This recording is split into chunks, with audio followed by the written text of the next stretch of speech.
Hey guys! Welcome to Disc 2 of Let's Play Star Ocean 2. Last time we died. This time, the people talking are the same people we saw at the end of Disc 1. And I guess they're having a conversation about the fact, and I can't stop the dialogue, it's going automatically. But yeah, they're talking about the fact that some of the worms that were approaching them at the end of the planet Expel are kind of got dragged here somehow. Concerned about the young Nedean girl. Why would she have been on that planet? And how so, if you guys were able to get back there? She cannot pose much of a problem to us. Are you sure about that?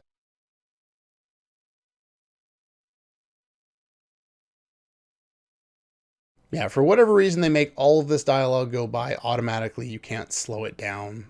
Some of it's a little fast.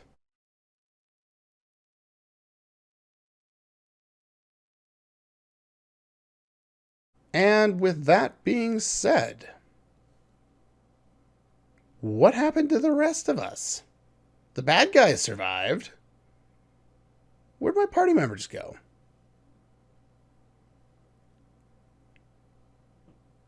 Also, where did the music go?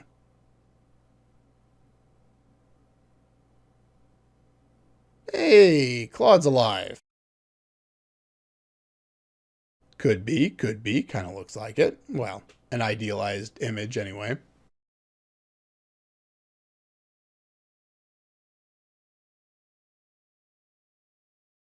I see blue hair.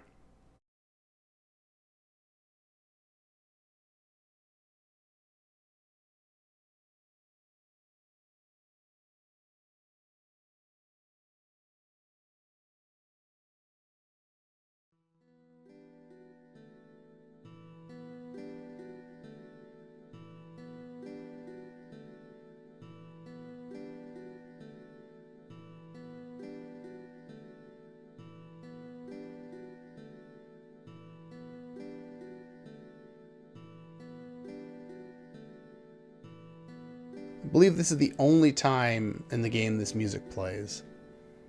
It's very repetitive, but it's definitely calming.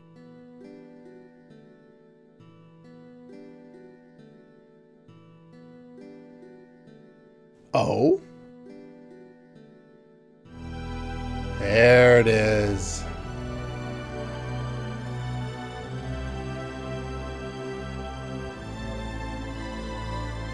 Outer Wall Paradise. That sounds awesome.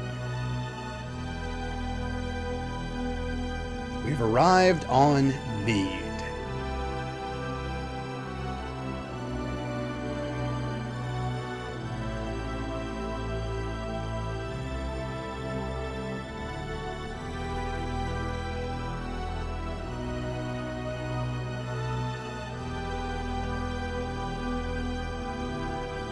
You can only imagine as, I don't know, 10, 12 years old playing this game for the first time. You thought, you completely died. You arrive in this place, it looks completely different. It's like a paradise. Rena seems to know more than any of the rest of us. And this awesome music plays. Aren't you stoked as all hell to play Disc 2?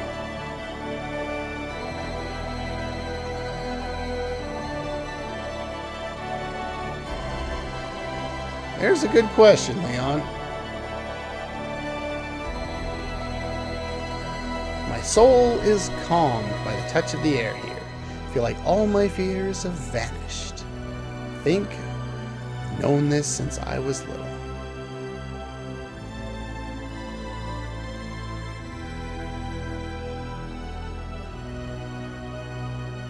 Now that that information is all out in the open, we might as well talk about it.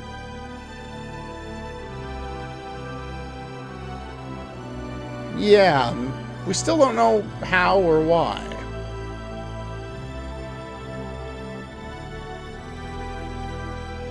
Yeah, that's why he said he was from a faraway place, because it literally was far. Just not far enough that she could comprehend with her understanding at the time.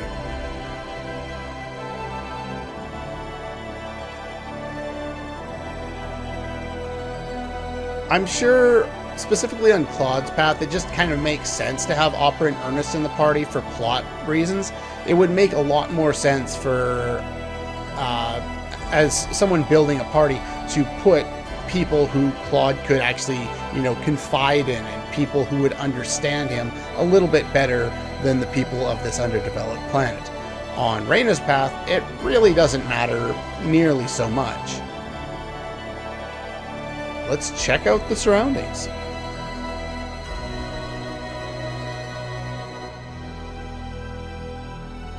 Oh.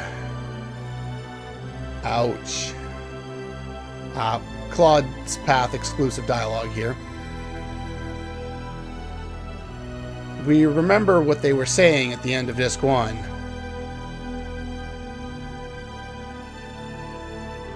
Rena, don't think that's how this works, but Rena doesn't know. On Rena's path, you have no idea that the planet could have been destroyed.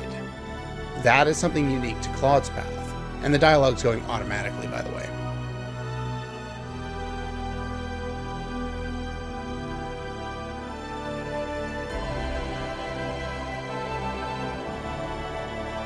This place is just awesome. I love the scenery around here. It's just completely different from anything else we've seen in this game.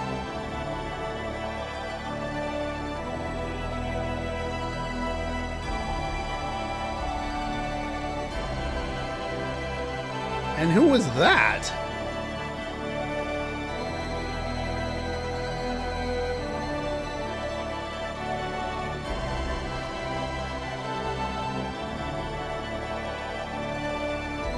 No, the air's pretty clear out here. I don't think I want to go anywhere.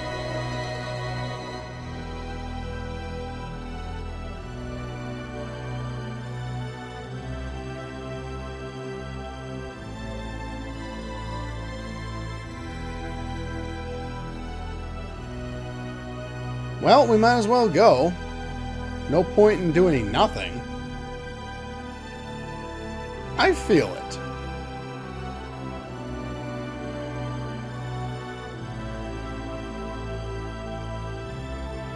Well, we pretty much already did that when we went into Illyria, to be quite honest, but...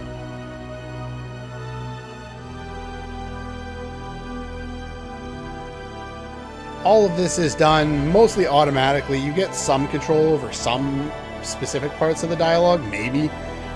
Or they just take longer than I would expect them to, but you have no control over your characters, and as far as I know, you can never come back here. Kind of unfortunate. It's one of the more interesting looking areas in the entire game.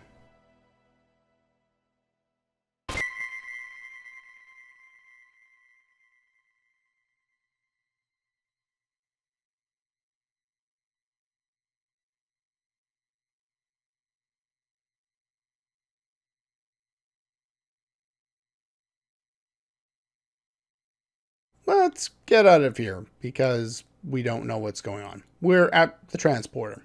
That's all they're going to tell us. Oh, we're somewhere. Looks like we're in some guy's house or his home office or something. What exactly is going on here?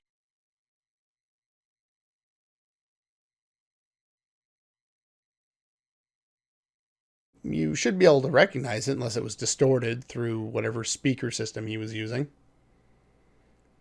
My name is Gnarl, the mayor of this central city. Where's the Flash? Anybody? Anybody? Gotta be around here somewhere.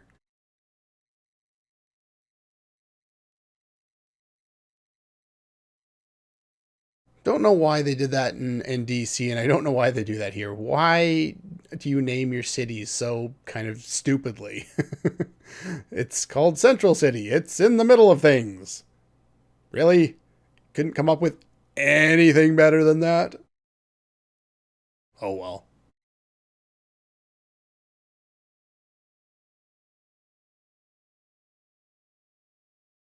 Why have you come here? Do you know? No, probably not. Fighting against some suspicious-looking men in Illyria Tower. Next thing we knew, we were here. Blown here in some way as a result of their jump to Nede. Them. Those peoples that we saw. Who are they? Known as the God's 10 Wise Men. Yes. They make our enemies gods. That's actually kind of cool. To be quite honest, I like that. Tell you about them, I must tell you about the heirs of Nede's past. Finally, we get some music.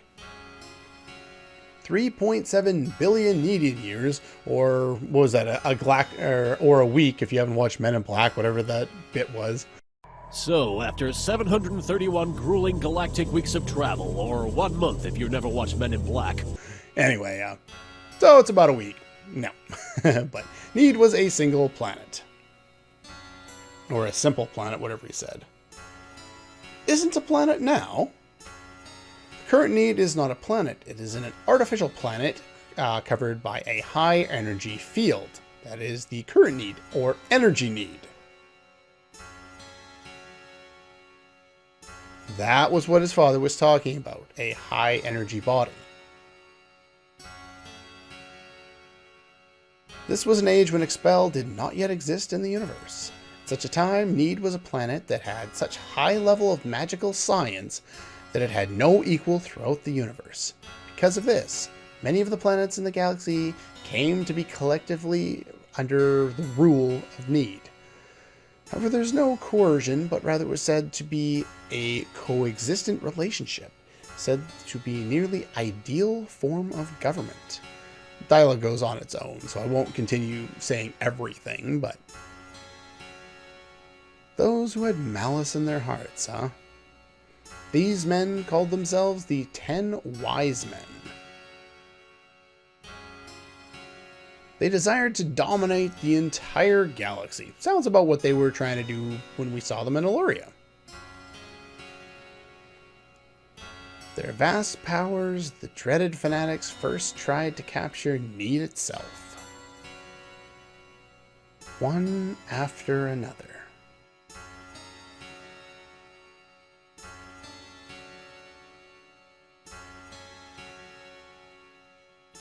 Whoa. Dark. The Nedean forces marshaled their forces. Wait, what? Powers were great and terribly evil. Ultimately, we won. However, their violence could not continue any further. The end of life and death struggle lasting many weeks long, finally succeeding in breaking the 10 Wise Men. People of Nede decided to punish them, confining them to a jail called Energy Space, or the Phantom Zone. Basically. They were victorious in battle, huh? Finally became aware of the immense power that they possessed. Even if we had not intended to do so, we had acquired sufficient scientific power to rule the entire universe. So, war is a bad thing. They didn't want that. At the end of a long conference, they reached the conclusion advocated by the genius Dr. Atlantis. Dr. Atlantis? Maybe. Who knows? Seal their own evolution and the power of Nede. And how would you go about doing that? They killed their own planet?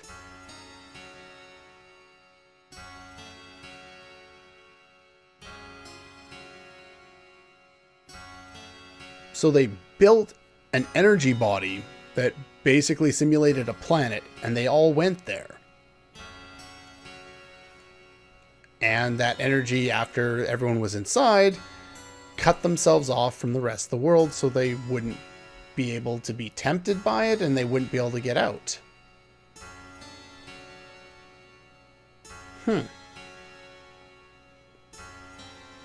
We can't see much of anything at this point.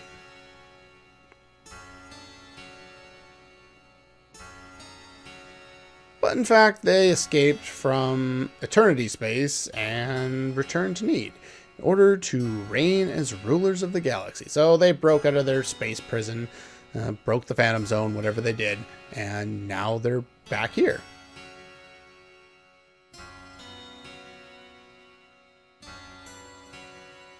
Indalecio. I am not entirely sure how to pronounce that. I'm sure someone will let me know in the comments because I have no idea. He was the leader, and the extremely resourceful Cyril served as their chief of staff. They were accompanied by the other 8 followers, including Decus, however you want to pronounce that. Find out more details by referencing the database in the library.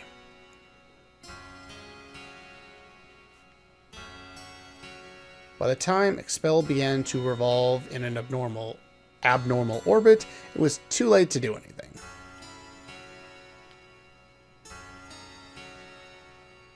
You have promise, huh? What do you mean by that?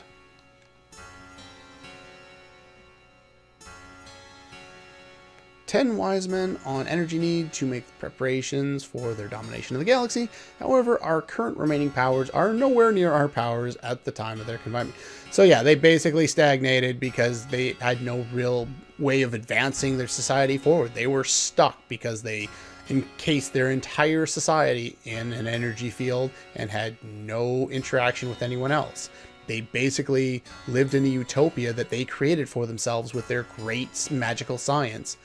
Their term, not mine. And they had no reason to advance anymore. They all got tired, bored, lazy. And now they have no power left. It's kind of sad considering how powerful they were at one point. That would make sense, all from the same planet. Ultimately, the stronger will win. What we need are powers of different types. Okay.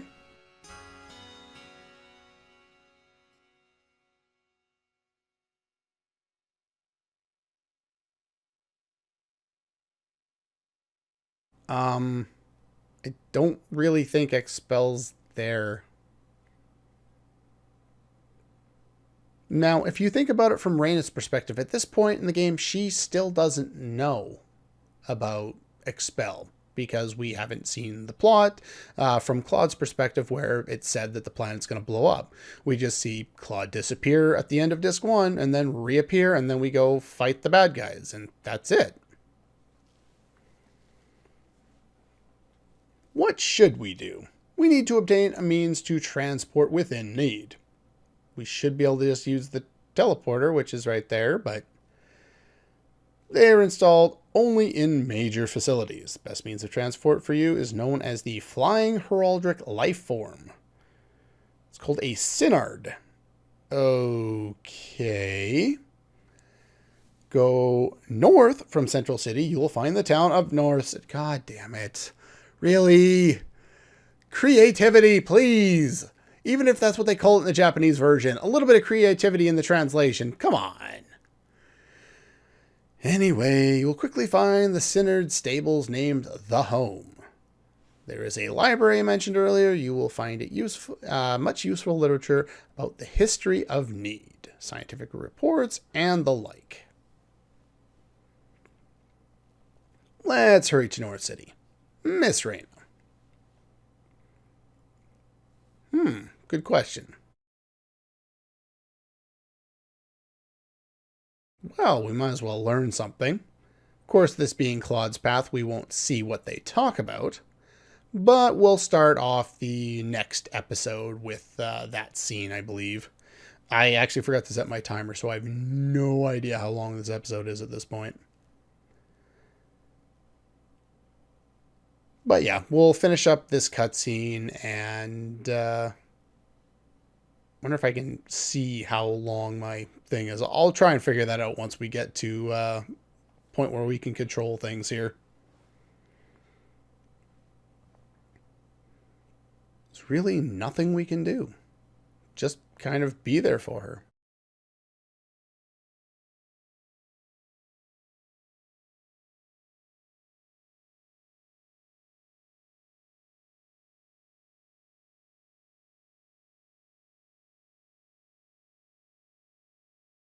I must be going. Gotta get back to work. If you remember, he said he is the mayor. Sorry to keep you waiting.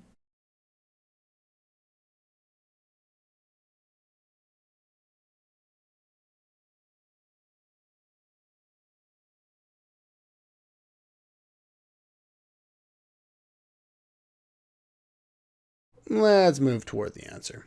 Sounds about right. So, our plan is to leave the city we just got to and go to another city right away. And we get some cool town music. Give me a sec, let's see if I can figure out how long into this video we are. Okay, so I went and I checked, and we should have enough time to tag that little Rena sequence on there. So let me go find it and run Rena's path up to this point, and I will see you in a moment. Okay, we're back, and we're on Rena's path this time, so we're going to potentially see another scene. There we go. Just so you know, I messed up in the previous episode. I had not gone through there with Rena in a couple of months, but the final scene of Ronix's, Ronix on the ship there, and him talking about the fact that 1 billion lives were just lost right before you are asked to switch discs. That is included on Rena's path, as is Claude's thoughts as they're walking along the path in the outer paradise there, which I wasn't aware of. So you learn something new. This may only be this might be the first time we've heard this song. This is Rena's theme, the music box form. There is a separate version that we'll hear later on in the game, but I think we've only heard this maybe once, if we've heard it at all.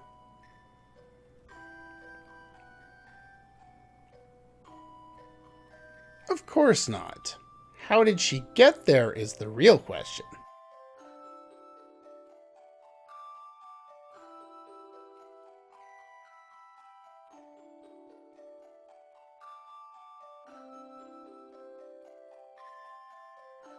A good question.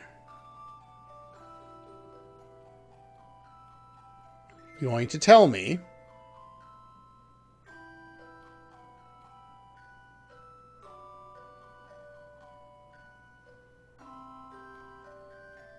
That's not particularly helpful, buddy.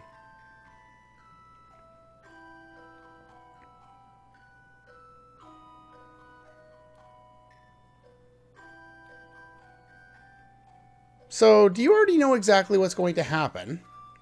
Who's some kind of fortune teller, an oracle?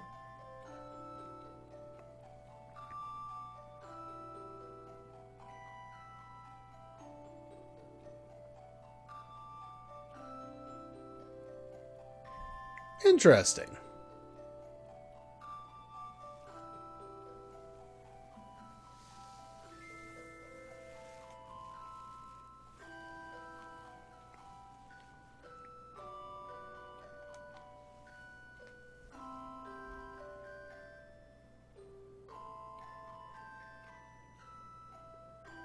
Okay.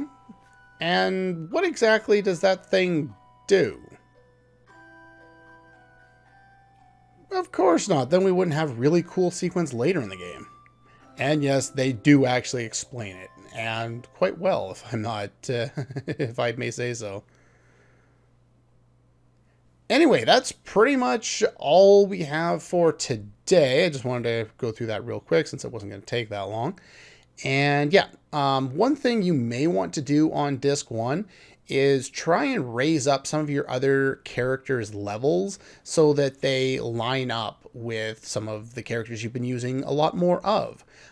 In this particular path, I've been using Claude, Rena, Ashton, and Presses, and I've kind of left Diaz and Celine in the dust a little bit. Well, what you can do is you can equip Diaz with as much good gear as you can, and then have him just use air slash from a distance, and he can take out most of the enemies pretty easily. As long as you give him a berserk ring, and I would recommend giving him a stone check if you're fighting around in the Illyria Tower, since the guys that give the most experience, the blue demon dudes with the tails, yeah, you'll want to protect yourself from stone because they can use it. Other than that, yeah, not a whole lot to it. You can choose to do it or choose not to do it. If you choose to do it, so much the better. If not, I will very quickly, probably within 5 or 10 episodes of being on disc 2, show off how to level up your characters in a much lazier way. Anyway, that's pretty much all the time we have for today, and I'll see you guys next time.